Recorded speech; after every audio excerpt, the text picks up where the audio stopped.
पल पल जिस तरीके से घटना चक्र बदल रहा है, अभी भी काफ़ी चीज़ों का तय होना बाकी है। राजनीतिक परिस्थितियों पे लोक जनशक्ति पार्टी रामविलास की नज़र पूरी तरीके से बनी हुई है। कल भी लोक जनशक्ति पार्टी रामविलास की देर रात तक एक बैठक चली, उसमें भी कई विषयों पर चर्चा हुई। मैं पुनः दोहराता हूं, सही समय आने पर आपके तमाम प्रश्नों के जवाब दिए जाएंगे। चिराग ने साफ तौर से कह दिया कि अगर वो एनडीए में आते हैं तो चलिए बिहार हित में काम होगा, लेकिन याद करिए कि चिराग पासवान किस तरीके से सीएम नीतीश पर बड़ा बड़ा आरोप लगाते हुए नजर आए थे। उन्होंने राजनीतिक कैरियर खत्म करने तक की बात चिराग पासवान ने कह दी थी, लेकिन अब चिराग पासवान साफ तौर से क्या कुछ करे सीएम नीतीश के सत्ता परिवर्तन को लेकर, जरा सुनिए।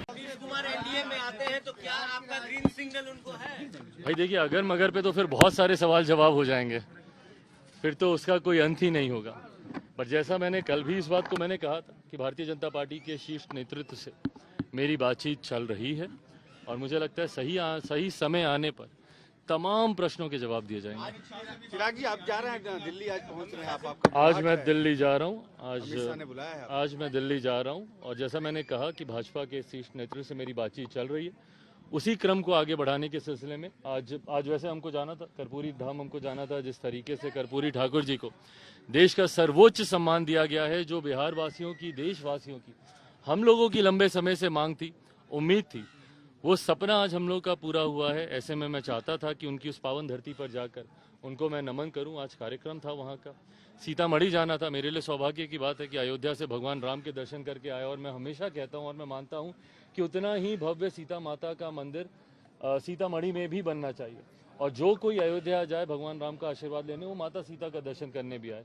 तो वहां पर भी मुझे जाना था, बट कुछ दिनों के लिए ये कार्यक्रम पोस्टपोन किया गया है, राजनीतिक सरगर्मियों को ही देखते। नीतीश को आपने तीसरे नंबर पे पहुंचा दिया, नीतीश को तीसरे नंबर पे पहुंचा दिया, चाहेंगे?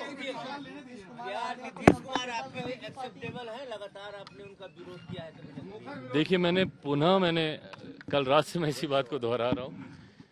राजनीतिक परिस्थितियों पे लोक जनशक्ति पार्टी रामविलास की नज़र पूरी तरीके से बनी हुई है। पल पल जिस तरीके से घटना चक्र बदल रहा है, अभी भी काफ़ी चीज़ों का तय होना बाकी है।